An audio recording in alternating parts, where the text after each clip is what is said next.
Hi bro. Hi bro. అయితే Pawan Kalyan character గురించి ఎప్పుడు కూడా జగన్మోహన్ రెడ్డి ఏదో రకంగా మాట్లాడుతూనే ఉంటాడు. సో వైసీపీ పార్టీ నుంచి విజయసాయి రెడ్డి పోయిన తర్వాత ఆయన గురించి కూడా జగన్మోహన్ రెడ్డి కొన్ని వ్యాఖ్యలు చేశాడు. అంటే వెంటుక పోతే మళ్ళీ మొలుస్తుంది, బాటిలో నుంచి ఒక చుక్క వాడిపోతే ఇట్లా మాట్లాడాడు. సో ఆయన గురించి మీరు ఏం చెప్తారు?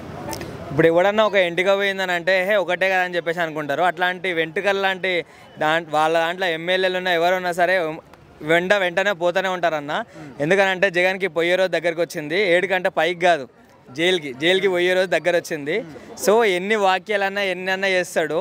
సో వాళ్ళ ఇంట్లో వాళ్ళకి శత్రువులాగా మన వైఎస్ షర్మిల గారు కూడా కామెంట్ చేయడం జరిగింది. నీదేంటిదిరా ఫస్ట్ అని చెప్పేసి అట్లా అనడం జరిగింది. సో ఇలా చూసుకున్న వాళ్ళ ఫ్యామిలీ తరపునే దత్తత లేదు. బయట ఆంధ్రాల నుంచి ఎట్లా ఉంటుంది? ఇంతకుముందు అంటే ఏదో రాష్ట్రం మొత్తం అతలకుతలం అవుతుందని చెప్పేసి మనం తీసుకుంటే వాళ్ళ డాడీ లాగా చేస్తాడని చెప్పేసి ఏదో ఎక్స్పెక్ట్ చేసి ఆంధ్ర వాళ్ళు తీసుకుర్రు.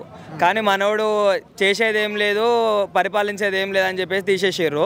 సో ఆ ప్రెజర్ ఎక్కువైపోయి ఇంకా జైలుకి వెళ్ళిపోతా అని చెప్పేసి ఇంకో ప్రెజర్ పెట్టుకొని ఇట్లా ప్రెజర్ మీద ప్రెజర్ పెట్టుకుని మాకు అనిపిస్తుంది ఫస్ట్ జైలుకి పోతాడా లేకపోతే పైకి పోతాడా అని చెప్పేసి మేము చాలా కన్ఫ్యూజ్ అవుతున్నాం. పైకి పోయినా అంతగానో మాకు సాటిస్ఫాక్షన్ ఉండదు. ఇక్కడ మ్యాటర్ ఏంటంటే ఎప్పటి నుంచో కూడా ఒకటే పార్టీ కోసం పనిచేసిన వ్యక్తి పోతే బాధపడాల్సింది పోయి ఇంకా ఆయన మీద ఈ విధంగా కౌంటర్ వేయడం కరెక్టేనా? అదే ఇలాంటి ఒక వ్యక్తికి పవన్ కళ్యాణ్ గారి గురించి ఒక గొప్ప వ్యక్తి గురించి మాట్లాడే అర్హత ఉందా అనేది క్వశ్చన్. అర్హత అసలుకే లేదన్న. ఎట్లుంటుంది అర్హత? ఫస్ట్ మనిషి అయితే అర్హత ఉంటుంది కదా. ఈ రౌడీ రాజకీయాలు ఇవన్నీ తీసుకొని వచ్చి మనుషులని అలా ఇలా చేయడంతో ఇప్పుడు విజయసాయి రెడ్డినే ఇప్పుడు పోతే ఎండికతో సమానం అదే ఎట్లా అన్నానంటే ఇన్ని రోజులు కష్టపడి పార్టీకి ఒక కృషించి ఇంత చేసిన తర్వాత ఇప్పుడు పోతే ఎండికతో సమానం అట్లా ఇట్లా అనడం అసలుకి ఒక ఎక్స్ఎమ్మెల్యేకైనా సరే ఒక మనిషికైనా సరే అట్లాంటి ఉండొద్దు. ఎందుకనంటే సొంత నాన్ననే మొత్తం అట్లా చేసేసి మీ అందరికీ తెలుసు అది. సో మళ్ళీ ఆయన ఇప్పుడు ఇట్లా ఒక్కరు పోతారు అని చెప్పేసి అంటే ఇప్పుడు ఒకడు పోతాడు, రేపన్నాడు ఇప్పుడున్న 11 మంది కూడా వెళ్ళిపోవచ్చు. వెళ్ళిపోయిన తర్వాత కూడా మీరు అప్పుడు కూడా పిచ్చి పట్టినలాగా మొత్తం పోయినా సరే నేను ఒక్కనే వైసీపీని చూసుకుంటా అని చెప్పేసి పార్టీలోనే పిచ్చేవాడే అవకాశాలు చాలా ఉన్నాయన్న. మొత్తానికి పార్టీనే ఉండదు అనేది కొంతమంది మాట. ఉండదన్నా, ఒక్కరు చాలు. ఒక్కసారి జైలుకు పోతే పార్టీ కాదు కదా జగన్మోహన్ రెడ్డిని కూడా మర్చిపోతారు. ఎందుకంటే మనుషులు ప్రాణం కన్నా ఎక్కువ నమ్మిండ్రు. అమ్మఒడి అది ఇస్తుండు లేక అది చేస్తుండు అని చెప్పేసి అన్నారు. కానీ అమ్మఒడి పోయి బొమ్మఒడి దాకా చేసేసాడు మొత్తం మనోడు. సో ఇట్లా చేసుకున్నా సరే అన్న జగన్ ఒక 5-6 నెలలు అసలుకి ఇంకా జైలుకి వెళ్ళి మనకు కనిపించడు, టాటా బాయ్ బాయ్ అని చెప్పేసి చెప్తాడు. ఓకే అన్న, నమస్తే అన్న. సో ఇప్పుడు ప్రతిపక్షంలో ఉన్న వాళ్ళ గురించి ఎవరైనా మాట్లాడతారు, అది కామన్. కాకపోతే ఇప్పుడు జగన్మోహన్ రెడ్డి ఎట్లా అంటే ఆయన పార్టీలో ఒక కీలకమైన వ్యక్తి విజయసాయి రెడ్డి వెళ్ళిపోయారు. సో ఆయన గురించి బాటిల్లో ఒక చుక్క పోతే ఏం ప్రాబ్లం ఉండదు, వెంటక రాలిపోతే మళ్ళీ ఈ విధంగా మాట్లాడడం జరిగింది. సో అవి కరెక్టే అంటారా? అంటే ఒక ప్రతిపక్ష నేత ఉండి ఆయన రిటర్న్ వచ్చేదో 2.0 చూపిస్తానని చెప్పడం జరిగింది జగన్ గారు. కానీ జగన్ గారు కూడా పరిపాలన మంచిగా చేశారు. కానీ ఆయన ఓడిపోవడం మెయిన్ కారణం ఇంకా తెలుసుకోవడంలే. ఎందుకంటే చాలా ఆయన తోడున్న మంత్రులు బూతులు తిట్టడం వల్ల, ఫ్యామిలీ దాకా వెళ్ళడం వల్ల ప్రజలకి నచ్చలే. ఎందుకంటే పథకాలు గుడ్, ఇప్పటికి కూడా పథకాలు ఇవ్వలేదని చంద్రబాబు మీద విమర్శలు వస్తున్నాయి. కానీ అభివృద్ధి వైపు కూడా జగన్ గారు చూసింటే బాగుండు. ఇప్పుడు ఆయన 2.0 కాదు, ప్రతిపక్ష నేతగా అసెంబ్లీలో వెళ్ళి ప్రజలకి ఏమేమి చేయడం లేదు ఈ ప్రభుత్వాన్ని హెచ్చరిస్తే ఆయన పికప్ అయ్యే ఛాన్స్ ఉంది. ఎందుకంటే 1 by 1 రాజీనామా చేస్తున్నారు కాబట్టి జగన్ గారికి దెబ్బ మీద దెబ్బ తగులుతుంది. అది కాకుండా రాజీనామా చేసిన వాళ్ళతో కూడా ఆయన ఒక్కసారి కూడా మాట్లాడలేదు. కాబట్టి ఆ 2.0 ఏమో వాళ్ళ రాజకీయ నాయకులతో మాట్లాడితే బాగుంటుంది. ఇప్పుడు మనకు పథకాలు అందలేవు అని విమర్శించే హక్కు ఖచ్చితంగా ఉంటుంది. కానీ బయట ఉండి మాట్లాడకుండా అసెంబ్లీకి వెళ్ళి మాట్లాడితే బాగుంటుంది అని అందరూ అదే అంటున్నారు. పెద్ద పెద్ద రాజకీయ విమర్శకులు అందరూ ఏంటంటున్నారంటే అసెంబ్లీకి వెళ్ళి జగన్ గారు మాట్లాడితే ఇంకా బాగుంటుంది. ఎందుకంటే ఆయన ఒక లీడర్గా థాట్స్ ఉంటాయి, ఆయనకు చాలా థాట్స్ ఉన్నాయి. ఎందుకంటే ఆల్రెడీ ఈ పథకాలన్నీ పెట్టింది ఆయన కాబట్టి ఆయన పెట్టిన పథకాలని అమలు చేస్తున్నారు చంద్రబాబు. కానీ ఎందుకు సరిగ్గా అమలు మాట్లాడితే బాగుంటుంది. ప్రెస్ మీట్లలో పెట్టి ఎవరికి అర్థం కాదు. అక్కడ ఫేస్ టు ఫేస్ ఆ రోజుల్లో చంద్రబాబు నాయుడు గారు, రాజశేఖర రెడ్డి గారు అంటే అసెంబ్లీ ప్రతి ఒక్కరు ఇంట్రెస్ట్గా చూసేవాళ్ళు. ఎందుకంటే రాజశేఖర రెడ్డి గారు అంత బాగా వాక్ స్పీకర్ క్వశ్చన్ చేసేవారు ప్రతిపక్ష నేతగా. చంద్రబాబు నాయుడు సీఎం ఉన్నప్పుడు చంద్రబాబు నాయుడు కూడా అంతే ప్రతిపక్ష నేతగా రాజశేఖర రెడ్డి గారు ఉన్నప్పుడు ఇది ఒక సంప్రదాయం కాబట్టి ఆయన ఆయన పాటిస్తే బాగుంటుందని. ఎందుకంటే జగన్ గారు ఇప్పటికీ ఆయన ఎందుకు ఓడిపోయారో అది తెలుసుకోవడం లేదు. ఇంకా డైలాగ్స్ ఎవరో రాసి ఇచ్చారని పవన్ కళ్యాణ్ గారు అంటున్నారు. ఈయనకి ఎవరు రాసి ఇచ్చారు 2.2 అంటే కొంచెం హాస్యపదంగా అవ్వకూడదండి. ఎంతైనా మీరు ఆంధ్ర రాష్ట్ర మాజీ సీఎం కాబట్టి మీరు ఇంకా మంచి డెవలప్ అయ్యి అందరూ కూర్చుంటే ఆంధ్రప్రదేశ్ అభివృద్ధి చెందితే బాగుంటుందని నా అభిప్రాయం. జగన్మోహన్ రెడ్డి ఎప్పుడు ఏదో ఒక రకంగా వ్యాఖ్యలు చేస్తూనే ఉంటాడు. అయితే ఆయన పార్టీలో నుంచి వెళ్ళిపోయిన విజయసాయి రెడ్డి గురించి కూడా కొన్ని వ్యాఖ్యలు చేయడం జరిగింది. అంటే ఒక వెంట్రుక రాలిపోతే మళ్ళీ వస్తుంది, బాటిలో ఒక చుక్క పోతే ఏం ప్రాబ్లం ఇట్లా. సో ఈ వ్యాఖ్యలకు కానీ మీరు ఏం చెప్తారు? దాంట్లో చుక్క మందులో చుక్క పోయిన తర్వాత ఇంకొకటి తెచ్చుకోవచ్చు అన్న, దాంట్లో ఏముంది. కానీ ఇప్పుడు ఏంటంటే జగన్ ఇప్పుడు జగన్ 2 వస్తా అని చెప్తుండు. ఆల్రెడీ ఈ తప్ప 29 తర్వాత 0 వస్తుంది. మళ్ళీ జగన్ ఏమి అసెంబ్లీకి కూడా ఇప్పుడు 11 సీట్లుగా, ఈ తప్ప అయితే జగన్ అసెంబ్లీకి కూడా రావడానికి లేదు, 0 జగన్. అది ఎందుకంటే జగన్ కూడా ఇప్పుడు విజయసాయి రెడ్డి ఎందుకు పోయిందంటే విజయసాయి రెడ్డి పార్టీ అప్పుడు కాపాడినాడు, బుజ్జి బాబాయ్ వచ్చిన్నారు. ఎందుకంటే మన విజయసాయి రెడ్డి పార్టీకి బాగా అంతకుముందు బాగా పార్టీకి పొలగబోతాం మొత్తం. ఎందుకంటే రాజశేఖర్ చనిపోయిన తర్వాత విజయసాయి రెడ్డి మెయిన్. అది ఓకేనన్నా. ఎందుకు మెయిన్ వ్యక్తి పోయినప్పటికీ కూడా ఆయన గురించి ఇట్లా మాట్లాడడం కరెక్ట్ కాదన్న. ఎందుకంటే జగను ఏదో తప్పులు చేస్తున్నాడు, ఏదో నాకు అండగా ఉండాలనుకుంటున్నాడు, కానీ ఏం లేదన్న. ఎందుకంటే జగన్ చేసే తప్పు అది. రీసెంట్ గా పవన్ కళ్యాణ్ గారికి చుక్కలు చూపిస్తా సినిమా చూపిస్తా కూడా మాట్లాడాడు. సో మరి ఆ వ్యాఖ్యలు కరెక్టేనా? అసలు మాట్లాడే అర్హత ఉందంటారా? లేదు, అర్థం లేదు జగన్కి. ఈ తర్వాత 29 తర్వాత 0 జగన్కి వచ్చేది. ఈ తప్ప సీట్లు 0. అది ఓకే. జాగ్రత్తగా ఉండాలి కదా.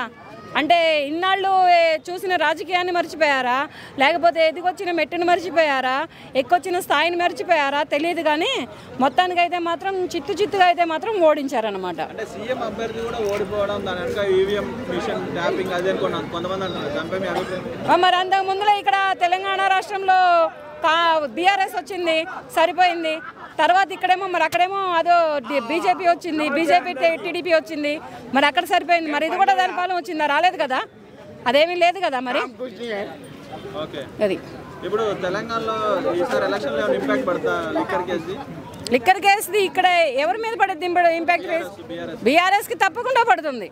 ఎందుకనంటే మరి ఆమె ఒక లేడీ అయి ఉండి, ఒక సాటి మహిళ అయి ఉండి ఇటువంటి వాటిలలో తలదూర్చకూడదు, ఇటువంటి వాటిలలో మాట్లాడకూడదు. 6,500 కోట్లు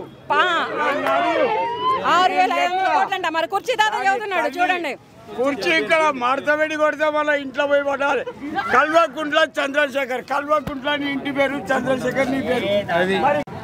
సార్ నమస్తే. సార్ నమస్తే అండి. సో ఇప్పుడు పవన్ కళ్యాణ్ గారి గురించి అపోజిషన్లో ఉన్న వాళ్ళు కావచ్చు, జగన్మోహన్ రెడ్డి ఎప్పటి నుంచో కూడా మాట్లాడుతుంటారు, అది ఓకే కామన్. కాకపోతే ఇప్పుడు ఏంటంటే ఆ పార్టీలో మెయిన్ వ్యక్తిగా ఉన్న విజయసాయి రెడ్డి వెళ్ళిపోయారు. సో ఆయన గురించి కూడా ఒక ఎంటుక రాలిపోతే మళ్ళీ మొలుస్తుందని, వాటిలో చుక్కవాడిపోతే ఏం ప్రాబ్లం, ఇట్లాంటి కొన్ని కామెంట్ చేశారు. సో ఇవి ఎంతవరకు కరెక్ట్ అంటే?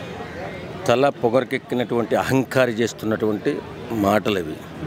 అలాంటి మాటలు మాట్లాడితే పెద్దతరంగా ఎంతో పార్టీకి సేవ చేస్తున్నటువంటి వ్యక్తులు దూరం అయిపోతారు. ఇప్పుడు వయసునైనా గౌరవించాలి కదా. నీకు ఇంకా కూడా సీఎంని అనుకుంటున్న భ్రమంలో ఉన్నట్టున్నాడు, ఇంకా అహంకారం తగ్గలేదు, ఇంకా అణిచివేయబడతాడు ఇతను. ఎందుకంటే ఇంకో 4 పిల్లర్స్ లాంటి వాళ్ళు వెళ్ళిపోతారు, ఇంకో పార్టీయే ఉండదు, పార్టీయే ప్రమాదంలో పడిపోద్ది, నాశనం అయిపోతాడు. అహంకారం తగ్గించుకోవాలి ఫస్ట్. నాన్నగారు చనిపోయిన తర్వాత పార్టీకి మెయిన్ వ్యక్తి ఎవరంటే ఖచ్చితంగా విజయసాయి రెడ్డి గారే. అలాంటి వ్యక్తి పోతే కూడా ఈ విధంగా మాట్లాడము అది ఏదో వ్యతిరేకంగా ఒక వెటకారంగా మాట్లాడడం కరెక్టేనా అని? అంత అహంకారి కాబట్టి అందరూ కూడా దూరం అయిపోతున్నారు. మామూలు అహంకారి కాదు, అస్సలు మానవతా విలువలు లేనటువంటి వ్యక్తి జగన్, మనస్సు లేని వ్యక్తి జగన్. లేకపోతే తల్లి చెల్లి కూడా ఎందుకు దూరం అయిపోతారండి? వాళ్ళకి ఏం లోటు వచ్చింది? భయంకరమైనటువంటి ప్యాక్షనిజ భావజాలం కలిగినటువంటి వ్యక్తి జగన్. లేకపోతే విజయసాయి రెడ్డి లాంటి వాడు వెళ్ళిపోయినప్పుడు అన్న ఏం కష్టం వచ్చింది నీకు ఏం నష్టం జరిగింది, నువ్వు అంత తొందరగా వెళ్ళిపోవడానికి కారణం ఏంటి, నాకు ఇంత అండగా నిలబడ్డావు నువ్వు, ఈవేళ నీకు ఆ కష్టం ఎందుకు వచ్చిందన్నా అని చెప్పి అడగాల. ఒక చుక్క పడిపోద్దా, ఒక వెంటికి ఊడిపోద్దా, ఇంకో 2 వెంటుకలు ఊడిపోతే బట్టతలు వస్తుంది, ఇంకో 2 వెంటుకలు ఊడిపోతే నీ బతికే బజార్ని పడిపోతుంది. అది తెలుసుకోక పెద్దలను గౌరవించక నువ్వు నాశనం అయిపోవడానికి కారణం పెద్దలను గౌరవించకపోవడం. మంచి వ్యక్తుల్ని, పవన్ కళ్యాణ్ లాంటి వ్యక్తిని కూడా ఉచ్చనీచాలు లేకుండా నీ నోటుకొచ్చినట్లు నీ అహంకారంతో నీ డబ్బు బలంతో బలిపెక్కి కొట్టుకుంటూ ఆయన వెనక దేవుళ్ళ లాంటి పవన్ కళ్యాణ్ గారి వెనకాల ఒక సామాజిక వర్గం, బలమైన సామాజిక వర్గం ఉందని కూడా గుర్తించకుండా, పవన్ కళ్యాణ్ని అవమానిస్తే ఆ సామాజిక వర్గాన్ని అవమానించినట్లని నువ్వు గుర్తించకుండా అవమానించావు, పాతాళానికి పోయావు. ఇప్పటికైనా బుద్ధి తెచ్చుకో. నీ వాళ్ళ పట్లనే నువ్వు బుద్ధిగా ఉండు. ఇప్పుడు ఆపోజిట్ వాళ్ళ బుద్ధి అవసరం లేదు. నీ వాళ్ళ పట్ల నువ్వు గౌరవంగా ఉంటే కొన్నాళ్ళ పాటు పార్టీ మనుగడ సాగిస్తుంది. ఓకేనా సార్? నమస్తే సార్. నమస్తే అండి. సో ఇప్పుడు పవన్ కళ్యాణ్ క్యారెక్టర్ గురించి ఎప్పుడు కూడా జగన్మోహన్ రెడ్డి మాట్లాడుతూనే ఉంటాడు, అది కామన్. కాకపోతే ఇప్పుడు ఆయన పార్టీ నుంచి వెళ్ళిపోయిన విజయసాయి రెడ్డి గురించి కొన్ని వ్యాఖ్యలు చేశాడు. ఒక వెంట్రుక పోతే మళ్ళీ ఇట్లా రకరకాలుగా. సో ఈ వ్యాఖ్యలకు మీరు ఏం చెప్తారు? ఎవరు? జగన్మోహన్ రెడ్డి. ఇక ఆయన నోటికి వచ్చింది ఏదోస్తా చెప్తాడు, చూస్తూనే ఉన్నాం కదా. ఆయన ఏది మాట్లాడాలనుకుంటే ఆయన పబ్లిక్లే ఇప్పుడు ఇట్లా అని చెప్పేసిండు. ఇంక ఇప్పుడు చెప్తాడు. ఇక ఇప్పుడు ఫ్రస్ట్రేషన్లో ఉన్నాడు. ఇక ఆ మాత్రం మాట్లాడకపోతే ఏం మాట్లాడతాడు? అంటే వేరే వాళ్ళ గురించి మాట్లాడంటే ఓకే, ఆయన పార్టీలో ఉన్న వ్యక్తి, ఎప్పటి నుంచో వర్క్ చేసిన వ్యక్తి గురించి ఇట్లా మాట్లాడడం కరెక్టేనా? ఓ, ఆయన గురించి మాట్లాడాలంటే ఆయన పాటలు ఆయన నమ్ముకున్న చిన్న ఆయననే ఏదో ఇదని మనం వార్తల్లో చూస్తున్నాం, మనం అంటలేము. అన్నీ వచ్చినాయి చూస్తున్నాం. ఇక వేరేటో అయినా ఆయనకు లెక్క. సొంత చిన్న ఆయననే ఏదో చేసిండని అంటున్నారు. ఇంకా విజయసాయి రెడ్డి ఆయన లెక్కన రక్త సంబంధికునే అలా దూరం పెట్టిండు, తల్లిని చెల్లిని దూరం పెట్టిండు. ఇక విజయసాయి రెడ్డి ఎంత అలా తల్లినే పక్క పెట్టిండు, చెల్లినే పక్క పెట్టిండు. విజయసాయి రెడ్డి అదో లెక్కన ఆయనకు. అయితే అలాంటి వ్యక్తికి ఇలాంటి పవన్ కళ్యాణ్ గారు ఒక గొప్ప వ్యక్తి ఆయన అసలు మాట్లాడే అర్హత లేనే లేదు. పవన్ కళ్యాణ్ గురించి మాట్లాడే అర్హత జగన్మోహన్ రెడ్డి గారికి లేదు. అది నా ఒపీనియన్, నా పర్సనల్ ఒపీనియన్. నాకు తెలిసినంత వరకు నేను చూసిన రాజకీయాలలో రాజకీయ వ్యక్తుల గురించి ఉన్న అవగాహన మేరకు చెప్తున్నాను. Hi bro. Hi bro. So present deputy సీఎంగా పవన్ కళ్యాణ్ గారు ఉన్నారు ఏపీలో. సో ఆయన పరిపాలన ఎట్లా ఉందంటారు? ఆయన పరిపాలన బాగుంది బ్రో. అతను జెన్యూన్ లీడర్, డబ్బు కోసం చూసేవాడైతే కాదు. 3 times అతను ఎంత కష్టపడినో తెలుసు. జగన్ పరిపాలన బాగాలేకనే పవన్ కళ్యాణ్ విన్ చేయించారు. అతనికి ఎలాంటి ఈగో ఫీలింగ్స్ ఉండవు. చాలా మంచి వ్యక్తి. డబ్బుల గురించి అయితే ఆలోచించే వ్యక్తి కాదు, అంతే అతను. అయితే ఇప్పుడు ప్రతిపక్షంలో ఉన్నప్పుడు ఎవరైనా మాట్లాడతారు ఓకే, కానీ జగన్మోహన్ రెడ్డి ఎట్లా అంటే ఆయన పార్టీ నుంచి ఒక మెయిన్ పర్సన్ వెళ్ళిపోయినప్పటికీ కూడా చులకన చేసి మాట్లాడాడు. సో అట్లాంటి వ్యాఖ్యలకు మీరు ఏం చెప్తారు? ఎవరు చులకన చేసి మాట్లాడారు? జగన్మోహన్ రెడ్డి ఎన్ని సీట్లు విన్ అయ్యాడు? 11 సీట్లు. వాళ్ళు ఎన్ని విన్ అయ్యారు? టీడీపీ, బీజేపీ అన్ని కలిపి. అంటే ఇక్కడ Vijayasai Reddy main pillar YCP పార్టీలో. ఆయన రీసెంట్గా రాజీనామా చేయడం జరిగింది. సో ఆయన వెళ్ళిపోయినందుకు కొన్ని వ్యాఖ్యలు చేశాడు అనమాట. సో అట్లా పవన్ కళ్యాణ్ చేశాడు? లేదు, జగన్మోహన్ రెడ్డి ఆయన పార్టీలో వ్యక్తి గురించి ఆయన చేశాడు కామెంట్. అవును, ఇప్పుడు పార్టీ ఓడిపోయిందని చెప్పేసి అందులో నుంచి వెళ్ళిపోవడం తప్పు కదా. ఉన్నప్పుడైతే డబ్బులు తీసుకున్నాడు కదా, డబ్బులు సంపాదించాడు కదా. మరి అలాంటప్పుడు అలా వెళ్ళిపోవడం అయితే కరెక్ట్ కాదు. అది అందుకోసమే కదా జగన్ సీరియస్ అయింది. అయితే అంటే ఇప్పుడు ప్రతిపక్షంలో ఉన్న వాళ్ళ మీద ఎవరైనా మాట్లాడతారు, కానీ నీ పార్టీలో ఉన్న ఒక మెయిన్ వ్యక్తి వెళ్ళిపోయినప్పుడు అతని వ్యక్తి గురించి కూడా కామెంట్ చేయడం. మెయిన్ వ్యక్తి పైన ఇప్పుడు బ్యాక్ బోన్ లెక్క సపోర్టిస్ట్ ఉండాలి కదా ఇదే పార్టీలో, వైసీపీలోనే. మళ్ళీ అలాంటప్పుడు ఎందుకు వెళ్ళిపోవాలా? తప్పులు చేసి ఉంటేనే కదా వెళ్ళిపోయేది. అంటే కంప్లీట్ రాజకీయాలకి రాజీనామా చేసేసాడు ఆయన, వేరే పార్టీలో కాదు, రాజీనామా కంప్లీట్ రాజకీయాలకి. అది మనకేమో తెలియదు బ్రో. ఇక